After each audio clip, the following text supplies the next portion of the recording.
राम राम भाई सारा ने हर हर महादेव। प्रवचन संहिता के एक और नए अध्याय में आप सबका स्वागत है।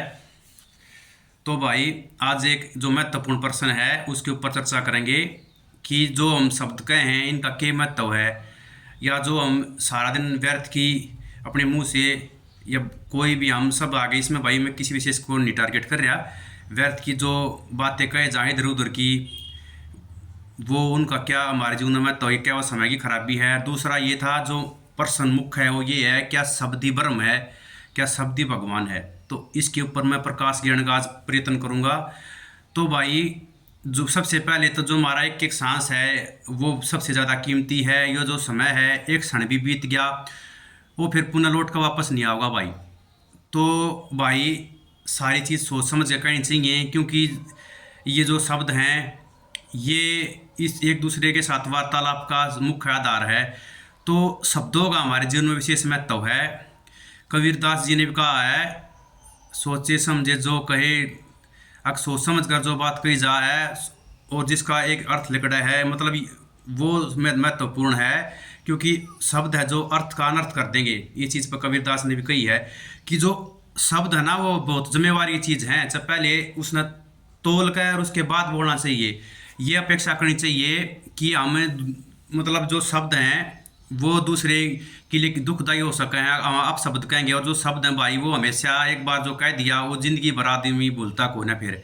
और क्योंकि इस वैज्ञानिकों ने भी ये बात कही है जो कि भगवान कृष्ण ने जो गीता का उपदेश दिया है वो भी लगातार वायुमंडल में तैर रहा है। उसको भी मतलब एक ऐसी टेक्नोलॉजी बनाई जाएगी जिसको दोबारा सुना जा सके।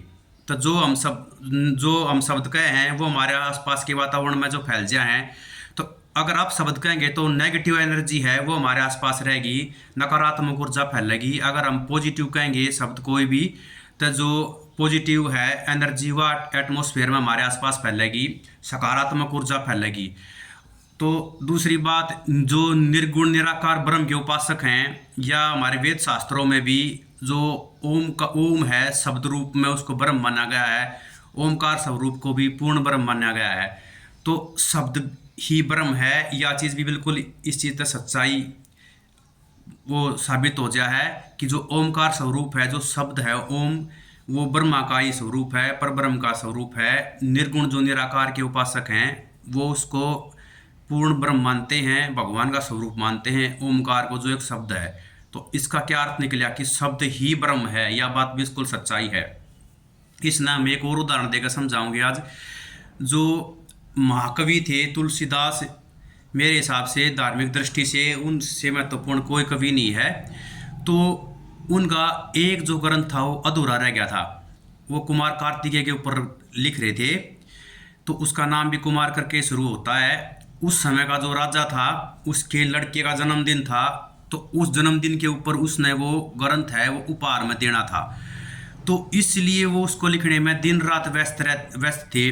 उसमें इस चीज़ की स्टोरी थी, इस चीज़ की कहानी थी कि जो आदि और अनंत पुरुष रूप में भगवान शिव हैं और आदि शक्ति माँ जगदम्बा जो प्रकृति हैं, माता आदि शक्ति जगदम्बा जो शिव की अर्धांगिनी हैं और जिनसे ही सृष्टि की रचना हुई है और उनसे ही सब कुछ ये चराचर जगत व्याप्त है, ये उनके बारे में है कि किस प्रकार माँ ने अपर्णा व्रत धारण कराया था और भगवान शंकर को पति रूप में प्राप्त कराया था। उस चीज़ के बारे में इसमें बताया गया है कि माता जगदम्बा ने भगवान शिव को प्राप्त करने के लिए कठोर व्रत धारण कराया था, अपर्णा अंजल का भी त्याग कर दिया था, फूल पत्तियां पर जीवन व्यतीत कराया करती और धीरे धीरे उनका भी त्याग कर दिया था और केवल हवा के सारे जीवित रहकर ही भगवान शिव की कठोर साधना करी ही थी और तब भगवान शिव को पति रूप में प्राप्त कराया था।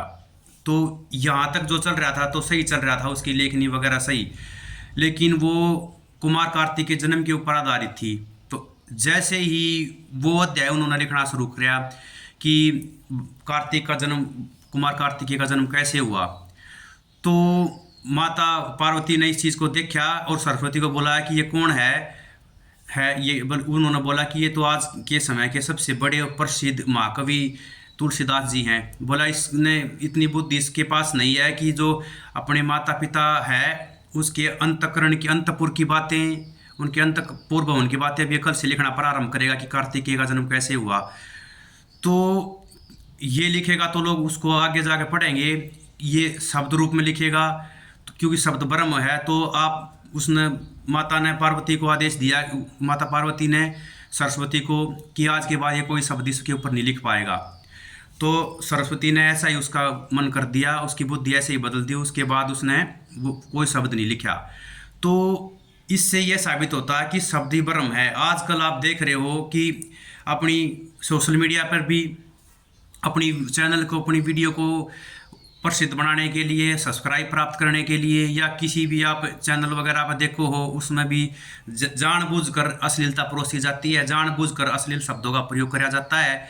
और हमारी जो युवा पीढ़ी है वो उस चीज़ तक जल्दी आकर्षित हो है, क्योंकि बुराई अच्छाई की बजाय जल्दी फैला करे, और अच्छाई ने फैलने में समय लगेगा, सत्य ने फैलने में समय लगेगा, लेकिन जो बुराई है ना उसने तो एक क्षण लगेगा। वो सुना भी होगा आपने, सत्य जब तक अपने जूते बांध रहा होता है, जब तक जो असत्य है, झूठ है, वो पृथ्वी के 4 चक्कर लगा चुका होता है। तो वही है भाई, आजकल ज़्यादा से ज़्यादा फॉलोअर प्राप्त करने के चक्कर में सोशल मीडिया पर भी ये अश्लील शब्दों का प्रयोग करा जा है, झूठ कपट बोला जा है, वो फैलता चला जा है। लेकिन यह चीज़ गलत है भाई।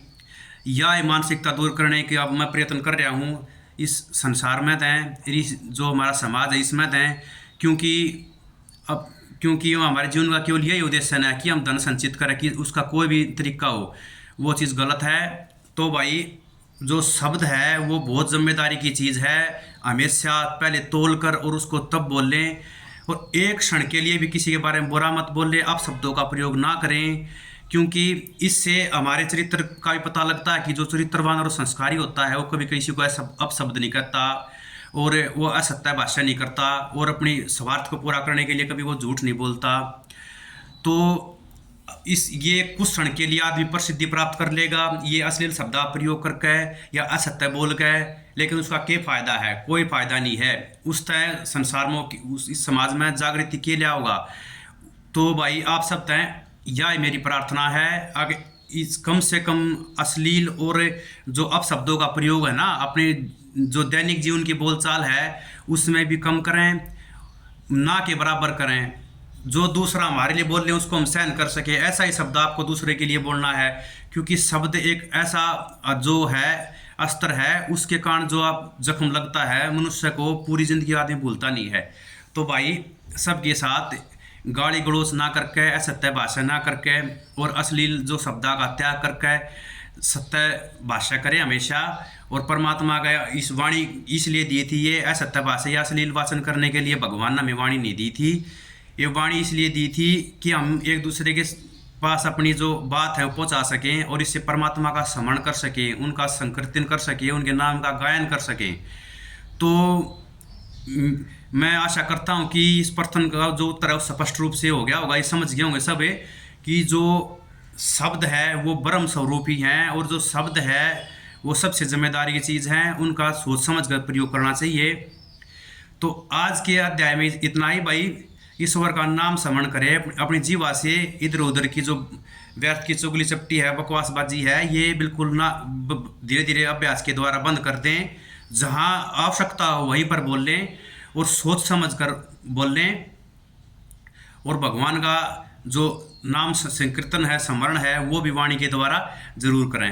भगवान की कृपा आप सब पर बनी रहें। आज के लिए इतना ही। आपसे फिर वही मेरी विनती है कि चैनल को ज़्यादा से ज़्यादा सब्सक्राइब करें, लाइक करें, वीडियो अच्छी लग रही हो तो, और अपने मित्र और रिश्तेदारों के साथ भी शेयर करें। अगर यूट्यूब पर देख रहे हो तो चैनल सब्सक्राइब करें, इंस्टाग्राम और फेसबुक पर मेरे पेज को फॉलो करें। राम राम सारा ने, हर हर महादेव।